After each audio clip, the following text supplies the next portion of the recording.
안녕하세요, 군사돋보기입니다. 얼마 전 해외에서 다시 한번 우리의 자랑스러운 베스트셀러 자주포인 K9이 정의구현에 나섰다는 소식이 들려왔습니다. 중국이 인도와의 국경 지역에 신형 대구경 다연장 로켓과 각종 차륜형 자주포를 배치하는 등 화력을 크게 강화하자 인도군은 중국이 가장 두려워하는 저승사자를 끌고 와 대규모로 배치시켰다고 하는데요. 인도 현지 언론 매체인 힌두스탄 타임즈의 2일 보도에 따르면 우리 한국이 약간의 개조를 거쳐 인도에 수출한 최신의 자주포 K9 바즈라 자주포 연대가 중국과의 국경 분쟁을 빚고 있는 라다크 분쟁 지역에 또다시 투입되었다고 합니다. 인도군은 최근 이 지역에 K9 바즈라 자주포 1개 연대를 배치했다고 하는데요. 인도군의 경우 군 전력 편성이 우리와는 달라서 1개 연대에 30대에서 40대의 자주포를 배치하기도 한다는 점을 볼 때 현재 이 지역에는 최소 30여 대 이상의 K9 바즈라 자주포가 전진 배치된 것으로 보입니다.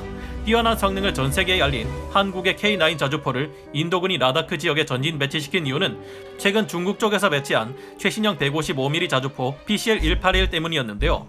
누가 중국 아니랄까봐 이번에도 역시나 중국에서는 이 PCL-181이 최대 70km의 사거리를 가지고 있기 때문에 인도군의 모든 곡사 포병을 제압할 수 있다고 자신만만합니다. 하지만 과연 진짜 PCL-181이 K9 바즈라를 압도할 수 있을까요? 현재 이 지역에서 더욱 상황이 악화될 경우 카탈로그상 최강의 자주포인 PCL-181과 실전을 통해 성능이 검증된 한국에서 온 K9 바즈라 자주포 간에 실제 포격전이 발발할 수 있는 상황이기에 전 세계가 이에 주목하고 있습니다. 이 대결의 실제 결과는 어떨까요? 지금부터 여러가지 근거를 토대로 추측해 보겠습니다. 전문가는 아니지만 해당 분야의 정보를 조사 정리했습니다. 본의 아니게 틀린 부분이 있을 수 있다는 점 양해해 주시면 감사하겠습니다. 한국 K9의 형제 K9 바즈라 대 중국 PCL-181. 중국과 인도는 무려 58년간이나 국경을 두고 분쟁을 벌여오고 있습니다. 두 나라의 관계는 중국이 티베트를 병합하는 과정에서 달라이 라마가 인도로 망명했을 때부터 크게 악화되었는데요. 중국은 티베트 지역에 대한 지배를 공고화하기 위해 인도의 영토를 관통하는 도로를 개설했는데 이를 뒤늦게 알아챈 인도가 중국에 항의하면서 국경 충돌은 빈번하게 발생하기 시작했습니다. 중국과 인도는 1950년대부터 접경지대를 중심으로 국경 분쟁을 벌여왔고 1962년 히말라야 산맥에 거친 국경 지역에 중국이 본격적인 공격을 감행하며 중인 전쟁까지 발발한 적이 있을 정도인데요.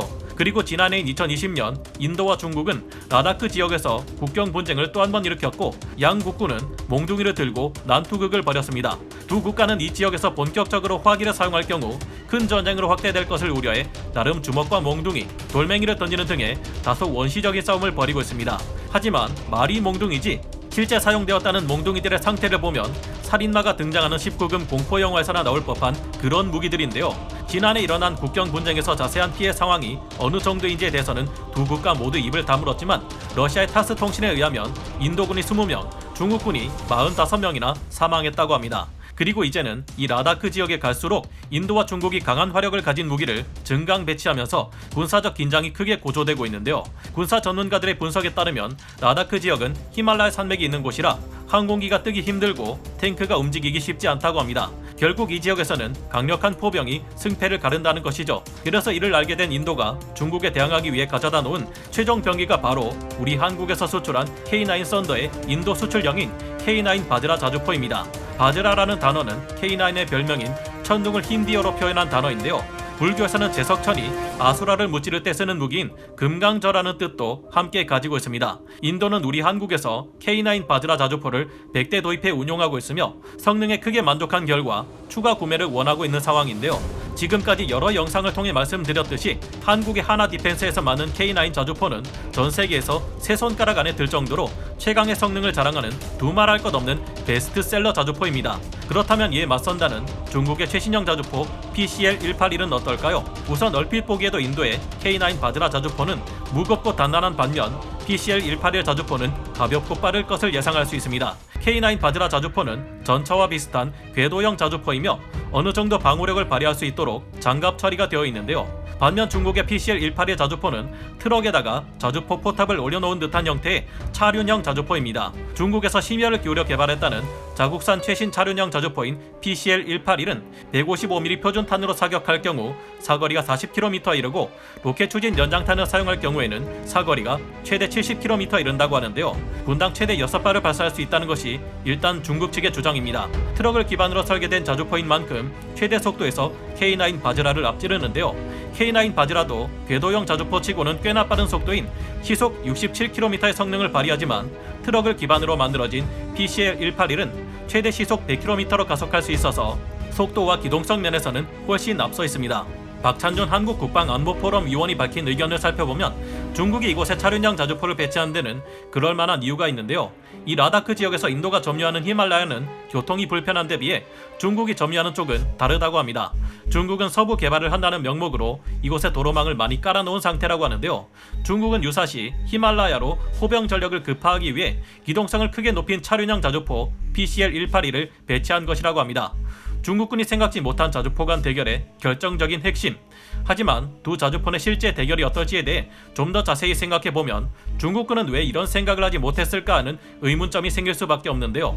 우리 한국의 K9 썬더 자주포를 기반으로 제작된 K9 바즈라 자주포는 30초라는 짧은 시간 안에 초탄을 발사할 수 있습니다. 자주포를 운용하는 포병 전력은 교전이 발생했을 시 한자리에서 사격을 가하고 이후에는 위치를 옮겨 적의 반격을 피하는 휴텐 스코트가 기본 전술인 것으로 알려져 있는데요. 계속 한자리에 서서 사격을 하고 있으면 아군 자주포의 위치를 알아낸 적군의 자주포가 반격을 가해 올 것이기 때문이죠. K9 바즈라 자주포는 사격을 가한 뒤 바로 신속한 이동이 가능하며 위치를 옮긴 다음 그 지역에서 또 재빠르게 30초 안에 방열을 마치고 사격을 가할 수 있습니다. 우리 한국군의 경우 숙련된 승무원들의 경우 고작 27초 만에 초탄을 발사하는 놀라운 실력을 보여주기도 하는데요. 인도군의 경우도 충실한 훈련이 뒤따랐다면 충분히 K9 바즈라 자주포로 30초 이내에 초탄을 발사할 수 있을 겁니다. 게다가 K9 자주포는 고각을 달리하여 15초 이내에 3발을 연속 발사함으로써 동시에 하나의 목표물에 3발의 포탄을 명중시키는 TOT 일제 사격 또한 가능합니다. 고각을 높게 하면 포탄이 목표물에 약간 늦게 도착한다는 것을 이용해 동시에 3발의 포탄으로 치명적인 타격을 초기에 가해 일순간에 적들의 사기를 꺾어버릴 수 있는 것이죠. 이후에도 K9 바즈라 자주포는 분당 6발에서 8발의 포탄을 사격할 수 있습니다. 그렇다면 빠른 속도와 뛰어난 기동성을 가졌다는 차륜형 자주포 PCL181은 어떨까요? PCL181은 속도가 빠르지만 문제는 사격하는 데 시간이 한참 걸리는 데 있다고 합니다. 그 이유는 PCL181 자주포가 개방형 자주포이기 때문인데요. 이런 형태의 자주포는 포를 쏘려고 할 경우 직접 사람이 내려서 뒤로 간 다음 방열을 하고 포탄을 꺼내 장전을 하고 포탄 발사 시에 필요한 장약도 넣어주고 하는 활동을 직접 사람이 해야 한다고 합니다. 물론 반동을 제어하기 위한 스페이드를 내려서 땅에 박아야 하기 때문에 그만큼 사격에 걸리는 시간이 늦다고 합니다.